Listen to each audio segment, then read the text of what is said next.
Hello friends, looking at current affairs for 14th May, Sunday. The news items picked up from the Hindu newspaper are these 15. We'll look at them in detail.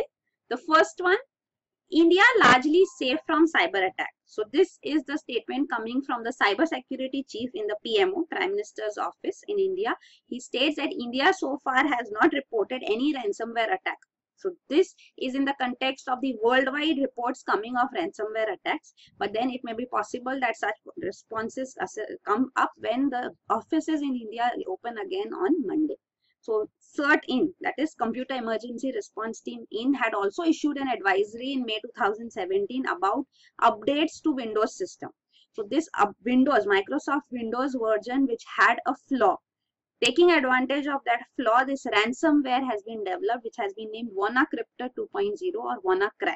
So a ransomware is a malware which is uploaded on your computer. It runs on your computer and it asks for a ransom. So money which should be paid. So it encrypts your data, your files, and it says that to decrypt it, to open it up again, you have to pay a ransom. A demand here has been made of $300, and as it is delayed, the demand keeps on increasing. And they are also asking for this payment in the form of Bitcoin, which is an encrypted currency, cryptocurrency, as you know about it. We have discussed Bitcoin quite often. So this will result in direct payment, and there will be no trail as such left. It cannot be known from where to whom the money was paid. So this is what is being in news. It has affected around 100 countries, and especially the case was of UK National Health Services. So here in this case, the patient's files got encrypted, because of which the hospitals could not access patient files. The surgeries had to be rescheduled. All such life and death kind of a scenario had been generated here. So this is the situation which has been created by this, and this has also taken advantage of this NSA related, National Security Agency of USA. This tool of NSA was dumped online by this group, anonymous group called Shadow Brokers. So taking advantage of this tool, Eternal Blue, which had taken away advantage of this vulnerability in the Microsoft Windows, this has been done, and WannaCry has been developed. So those organizations which had not updated, Microsoft had released a patch of code which has to be uploaded so that this flaw can be overcome, has to be covered. So that was released by Microsoft too, and those organizations which have not updated have seen this ransomware attack. So this is a news. Then next news item is good standing certificate must for doctors from abroad. So this is Indian Medical Association asking Medical Council of India that there should be a defined policy on doctors who should be barred. Those who have been barred from practicing medicine in other countries, they should not be allowed to work in India. So they should have a good standing certificate. So all foreign doctors or all Indian origin doctors who have taken a degree from abroad and are practicing in India, all such doctors have to provide this good standing certificate.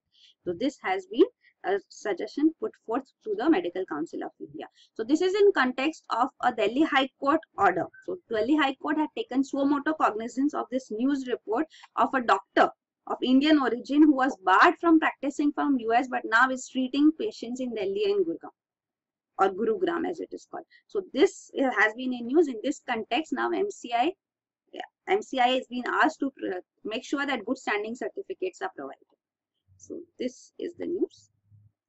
Then next is pneumonia vaccine to be part of immunization drive. So we have this universal immunization program in place since 1985. So presently it's covering these 12 life-threatening diseases. So for pneumonia, this pneumococcal conjugate vaccine has been added into UIP. So this will be in phases. So first phase rollout will be done presently in around 17 districts of Bihar, 6 districts of UP, and Mandi in Himachal Pradesh. So these 3 states will see a first phase rollout presently of this vaccine. So there are various types of pneumococcal bacteria which cause pneumonia disease. So this vaccine is giving protection against 13 different types of pneumococcal bacteria.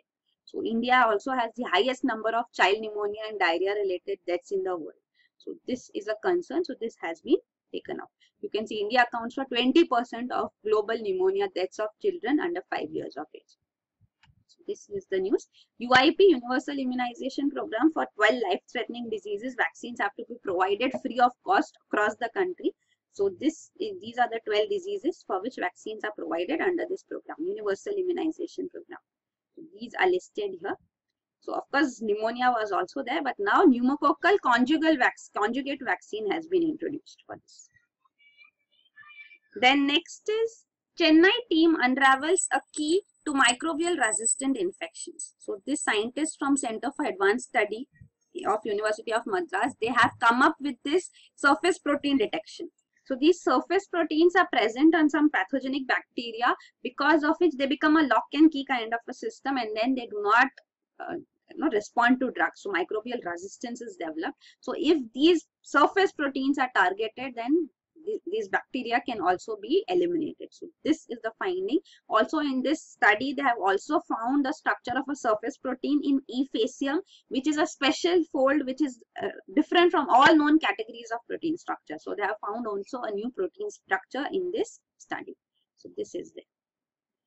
Then next is traffic pollution reaches the Himalayas. So this is regarding the Manali-Leh highway. Here too, traffic pollution has resulted in sulfur content in the atmosphere going high. Even sulfur content in soil is being detected. Heavy metals have been detected, including sulfur in the soils here. So this has been blamed, has been put on the diesel vehicles and the heavy traffic which is found on this mountainous road now. So it's not just the cities, but also the Himalayas which are being affected by air pollution. So this is the news here. Next is NASA not taking humans on first flight of new rocket. So NASA is having this mission, Exploration Mission 1, which it is planning to launch now. So this will be launched on the Orion spacecraft. So this eventually NASA wants to send humans to deep space and eventually to Mars. So this is the first Exploration Mission 1 which will be launched.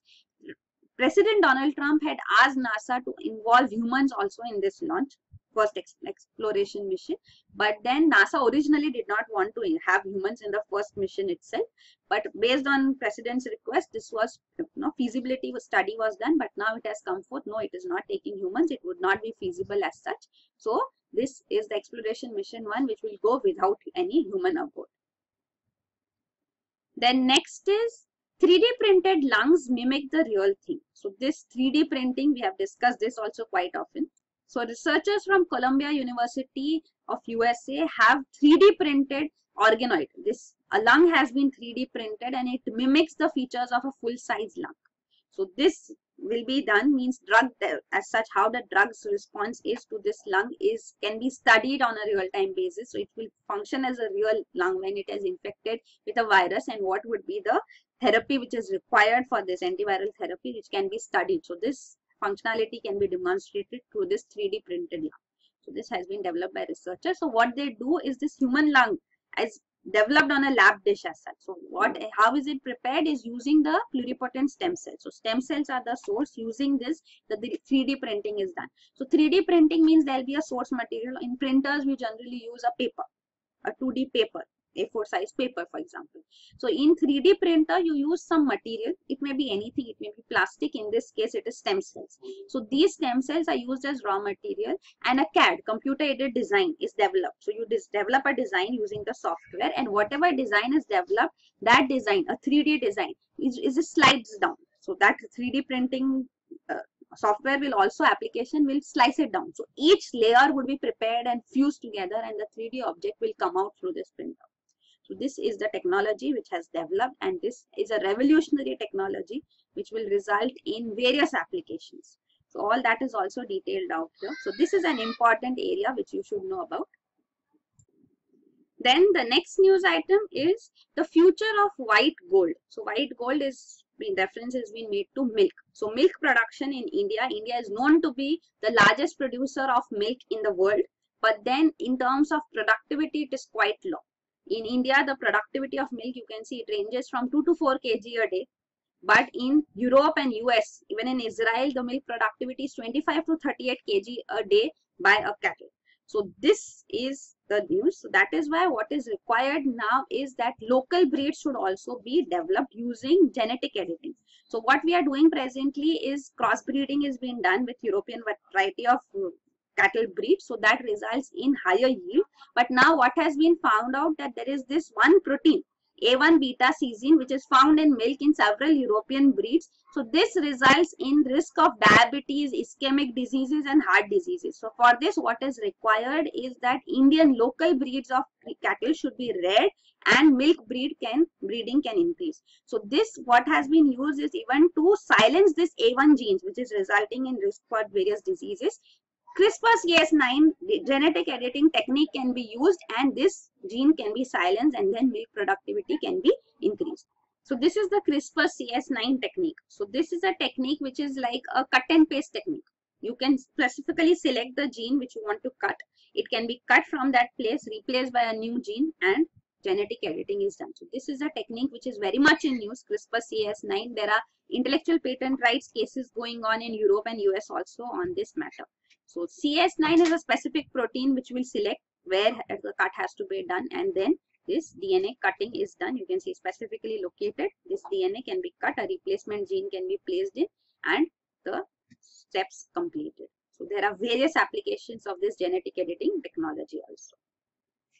Then the next news item is Indian scientists unveil homegrown gold standard. So this is called Bharatiya Nirdeshak Dravya. So this is a bar which has been developed by National Physical Laboratory, CSIR National Physical Laboratory along with BRC. This was an agreement done by Indian government mint along with these organizations, and this finally has resulted in this gold standard development. So far we have been using gold standards. The jewelers have been using gold standards from abroad, especially from Europe, from Switzerland. These gold bars were used to find the purity of gold. So now we have developed our own gold standard which is called Bharatiya Nirdeshak Dravya BND 4201. So this is 99.99% pure gold bar, a standard gold bar weighing 200 gram, which will be made available. It's in the shape of a Parle-G biscuit. So this is the case. NPL, you should know about this organization too. National Physical Laboratory is the repository of standard units in India.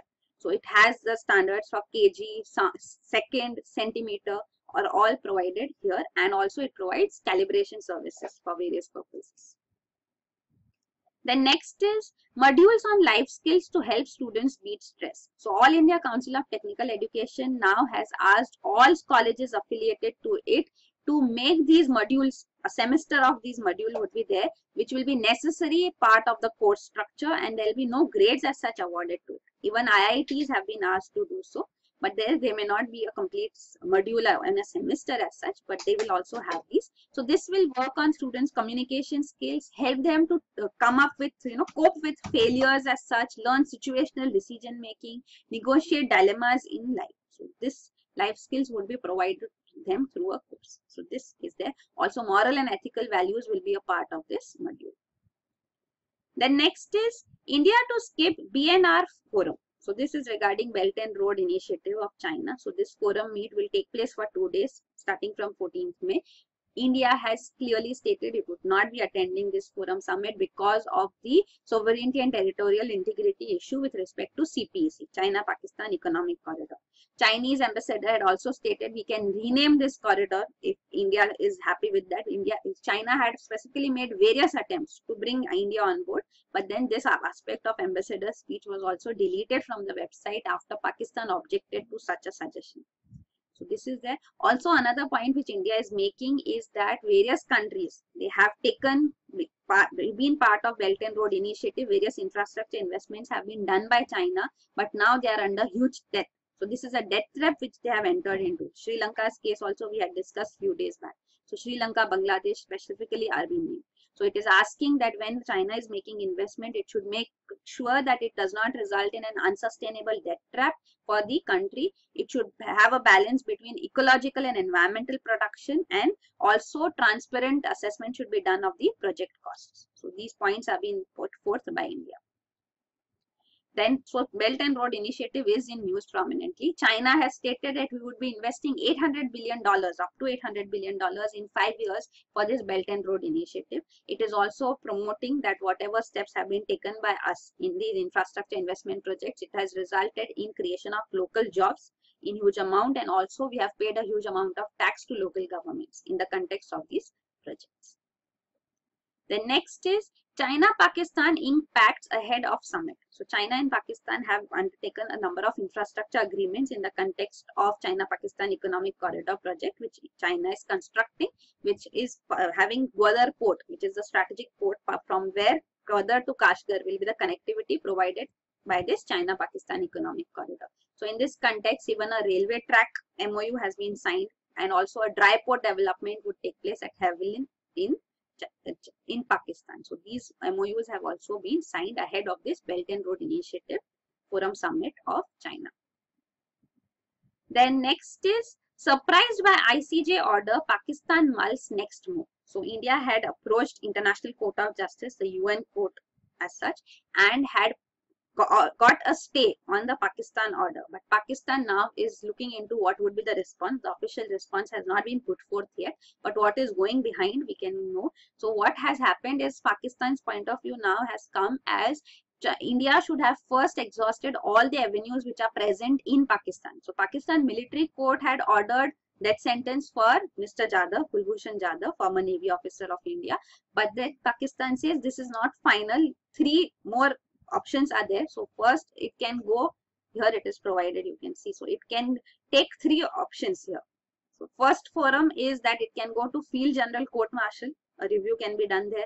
Then second, the Supreme Court of Pakistan can look into this, and finally even a mercy petition can go to the Pakistan authorities. So all these 3 have to be exhausted first, then it should have approached the International Court of Justice. But India's argument is that consular access was not provided, the family was not provided visa to go and meet Kulbhushan Jadhav too, and also no judge, no lawyer in Pakistan was taking up the case as well. So then there is no other avenue. So that is why International Court of Justice intervention has been sought, and the military court of Pakistan's order has been stayed. So this is there. Earlier too, International Court of Justice had been approached, and that time it was by Pakistan. So India generally does not want international intervention in bilateral disputes, but then this is a life and death scenario. So this step was undertaken. So at that time, it was the 1999 Atlantic incident. So this was an incident in which a Pakistan Navy plane was shot down by India. This plane was shot down because it had violated the Indian airspace. This was just a month after the Kargil war too. And this happened in Run of Kutch area, and when Pakistan approached ICJ, it ruled in favor of India, saying that ICJ has no jurisdiction in this matter because of existence of bilateral treaties. So that is the case. So even presently, even it is expected that ICJ can apply Vienna Convention on Law of the Treaties of 1969, to which Pakistan is a signatory. So if Pakistan insists that local laws have to be exhausted, this treaty can be used to override all local laws also, if ICJ is convinced that there is violation of human rights which has taken place.